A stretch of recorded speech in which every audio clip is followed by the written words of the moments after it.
komissiyaga belgilangan resursga tushib keladi masjidga. Uni 20 raqamimiz bor. Hammasi masjidga tushib keladi. Komissiya ushlab qolish bor 2%.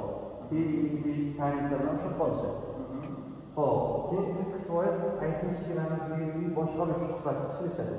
Tushuntiradimi? 8% bilan urishadi. Echariki bu asosan echari hozir ko'rganimiz echariki sizga bo'ladi 5% bo'ladi. Оборотda. Sizni ishchilaringiz qanchalik ko'proq oborot tushirsangiz bois tushunadi. Tushuntiradimi? Marketingga 10% beramiz, 5% targetni yo'qoladigan marketing bo'lishi kerak. Tushuntiradimi? Marketing o'zi bo'lmasligi kerak. Buni ham topishni o'rgataman sizga. Keyin magnitofon SMS 5% olish kerak. Xohlaysiz alternativa qiling, xohlaysiz bitta qiling. Misol uchun bu 5% bitta foizdan qo'yish bo'ladi. Buni tuzishni o'rgataman. Faqat narsaning bitta standart qotadi. Xo'p, call centerda ishlaydigan 5% oylik oladi. Оборотdan. Tushuntiradimi? Ustozga ham o'zida adashmasam 8 ustoz bor.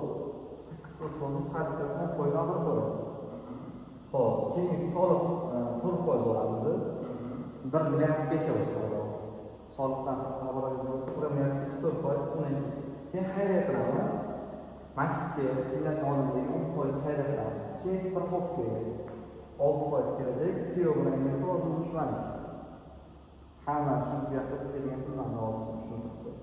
Mana shu narsa bo'yicha birinchi o'rinda ishlashga rozimiz. Bizlarni taqsimlashni, ya'ni oylik maosh tizimi